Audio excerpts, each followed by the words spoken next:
presse. El Hadji Ahmed Aidara. Bismillah tey de libération yi ne kay ne aéroport international Blaise Diagne day ma ne tey lañ koy ubbi waaw ma ne le président Macky Sall day moom mooy def nag lu ni mel waaye xew-xew day nar naa riis waaw parce que nag ay bungal dong nga fa nar a daje la ilaha illallah président bu Gambie ba di Adama Barrow day yegsi na président Guinée Bissau ba tamit day ma nga ca biir l'observateur ne ko boole ca tamit day Ali Bongo Ondimba bu Gabon waaw libération yi ne kay ne ko may ma yeggali ma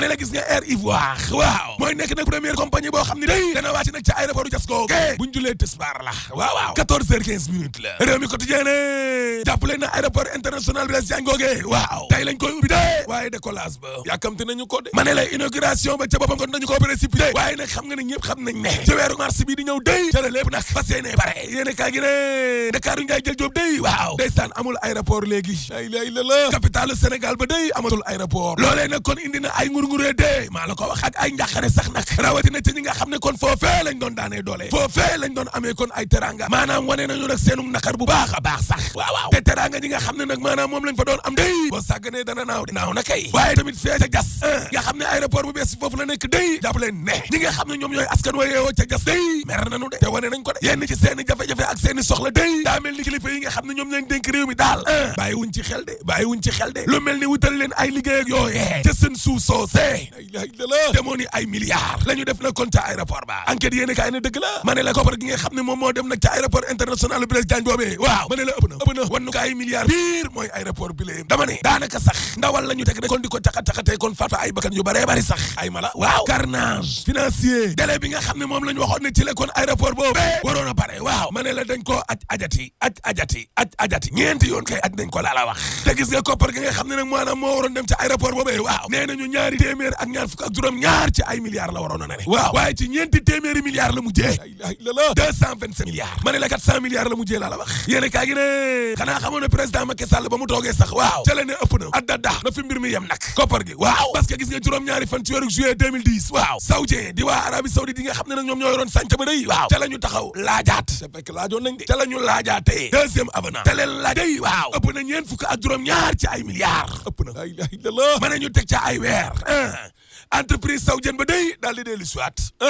laajaat ngeen fukk ak benn ci ay milliards muy yéen waaye ñii kan lañ yàpp ma ne la fukki fan ak juróom-ñaar ci weeru juin ci 2011 la woon ba ñëwee 2012 waaw Ablaye dem Macky dikk juróomi fan ci weeru février 2013 waaw ma ne la waa Arabie Saoudite yooyee daal di tàllalaat loxo laajaat ngeen fukk ak juróom ci ay milliards Macky Sall ak ñamoo àndal nag day kilifay bees yi te lañ ne addada ëpp na te la ñu fipp laa lay wax nii ne gis nga contrat bi nag ak saoudien yii nañ leen ko dakkal maa la ko wax de waaye loolu taxul mbir mi leer de déedéet parce que nag waa Turquie yi nga xam ne ñoom lañ signé léegi day nan la ñu signé looloo jar a laaj nag ñaata kon la ñu jox xaalis waa Turquie yii 2016 ak léegi ni le looloo jar a laaj de waaye ñi nga xam ne tamit maanaam seeni tool ak seeni kër la ñu jël def fa nag maanaam aéroport bii ñi ñu dëgër biir waaw ñooñu itam ñaata lañ leen jox laaj yi nga xam ne day lañ koy laaj bëri na Le Quotidien ne kaay ne lu ca mën a am day mooy Sénégal waaw dana yor nag pistam bu bees tax kon tey jëlee L'Observateur ne aéroport boobee waaw nee nañu ñeenti téeméer ak juróom-ñaari milliards lañ ko def loolee amul mar de Italie waaw yéene kaay gi ne ma ne la juróom-ñaari téeméer ak juróom-ñaar fukk ak juróom ci ay milliards lañ fa def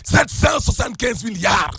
la ilaha illallah te kat askan wee ko nar a fay de mar de Italie waaw remboursé ci ñaar fukki milliards jàpp fanweeri milliards ci juróom benn weer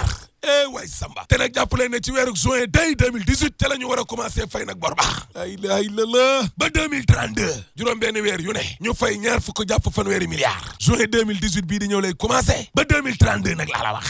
kay fay bor Khalifa Sall fay na de libération yi ne kay ne waaye loolee ñu ko dajaleel day cotiser ko waa mu dem di fay waa nguur gi day nee nañu soxlawuñ xaalis ba waa ñii nag lan lañ bëgg nag looloo jar a laaj ndaxte gis nga agence judiciaire de l'État ak ay avocat nguur gi maître Yérim Thiam Papa Félix Moussa Sow maître Baboucar Cissé ak maître Samba Bitèye waaw nee nañu loolee amul ci yoon mënuñu koo laal irrecevable nee nañu du loi ci code pénal demal yërnu ji joxe ay taax am bàyyi naka ndi ko di liberté provisoire mukk Le Soleil yéene kaay ne yaa xam bay day président Macky Sall ni ki démb nag te conseil des ministres ba day def na ko directeur général Le Soleil way Samba nekkoon na populaire yéene kaay gi ne ca la taxawal après libération yéegi nag mooy directeur général bu Soleil yéene kaay réew mi quotidien ne Serigne Fallou Dieng day bu CIS waaw wax na lu doy waar ci waa PDS maa la ko wax de ndaxte Serigne Fallou Dieng nee na waa PDS day maître Madické Niang mooy seen plan B bu Karim Wade ñëwulee mënul nekk candidat Maître Madické Niang mooy nekk candidat au parti démocratique sénégalais